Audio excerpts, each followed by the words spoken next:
Il y a encore beaucoup de gens qui pensent qu'une carabine à plomb, c'est un jouet. Alors qu'en fait, aujourd'hui, une carabine à plomb, c'est ça.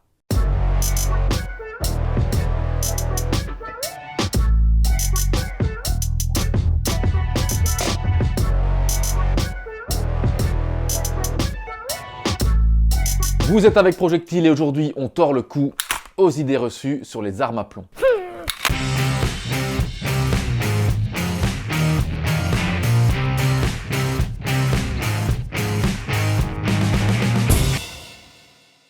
Salut à tous, un dernier petit épisode un petit peu hors sujet avant d'attaquer de nouveau les bases. Les prochains épisodes parleront des lunettes, c'est un sujet qui nous est beaucoup demandé, donc restez connectés, bonne vidéo.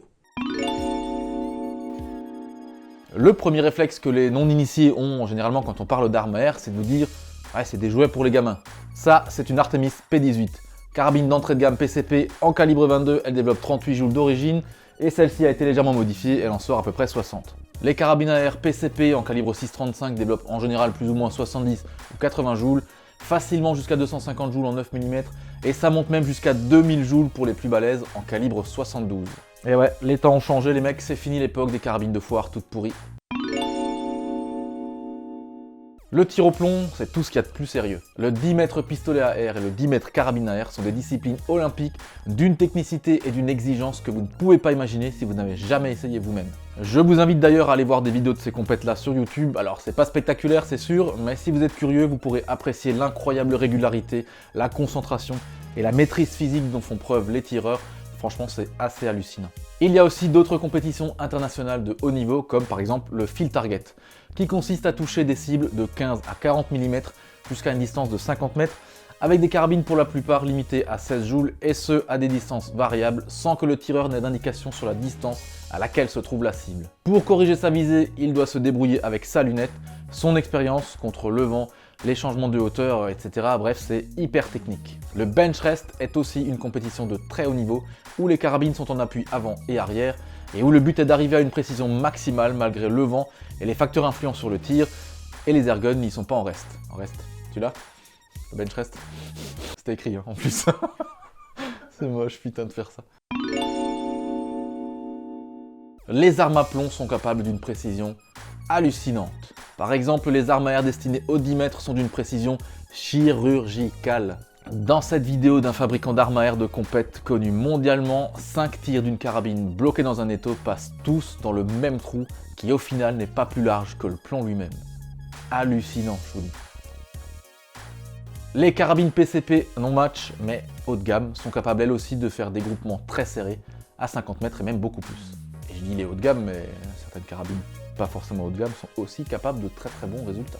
Les carabines à canon basculant, en plus d'être considérées à tort comme des jouets, sont souvent considérées comme imprécises. Totalement faux mon gars. Si les modèles les moins chers sont sans aucun doute des merdes sans nom, les break-barrels de qualité ont des systèmes de verrouillage du canon bien usinés, et en se refermant toujours à la même place, ils rendent ces carabines très précises. Je sais pas si vous avez remarqué, mais les fabricants ont été suffisamment malins pour mettre les organes de visée sur le canon, de façon à éliminer les problèmes d'usure et de jeu qui pourraient apparaître avec le temps. En plus de ça, les carabines à piston sont souvent victimes de leur architecture car les vibrations engendrées par leur mécanique nécessitent qu'on les laisse vibrer de la même manière à chaque tir pour en tirer la meilleure précision. Et ça se fait en les laissant reposer librement et non pas en les maintenant fermement comme le feraient des habitués des armes à feu. Idée reçue suivante, plus une AC est puissante, meilleure elle est. Bien sûr, c'est complètement faux. Dans le tir de loisir, plus que dans une autre discipline, c'est la précision qui apporte du plaisir à tirer. Et souvent, puissance élevée égale précision en baisse. Surtout sur une carabine à piston qui, comme on vient de le dire, vibre beaucoup. On entend souvent parler du recul des carabines à piston. En fait, elles n'ont pas de recul. Et non, le plomb en sortant du canon ne provoque aucun mouvement de la carabine. Enfin, si, puisque la troisième loi de Newton nous dit que toute action génère une réaction identique et opposée, mais vu le poids du plomb et celui de la carabine, c'est imperceptible par le tireur. En revanche, c'est le ressort, ou le vérin, qui provoque cet à-coup que l'on qualifie à tort de recul.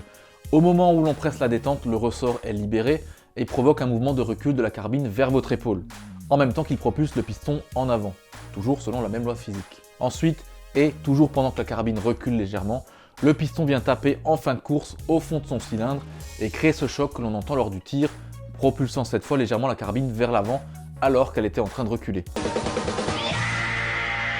Et c'est notamment cet ensemble de vibrations qui fait que les lunettes bas de gamme ne résistent pas longtemps aux carabines à piston. Contrairement à une arme à feu qui, pour le coup, a vraiment du recul lors du tir, les carabines à piston génèrent deux mouvements contradictoires qui malmènent les optiques peu résistantes, alors même qu'elles auraient par exemple pu résister à une 22 long rifle.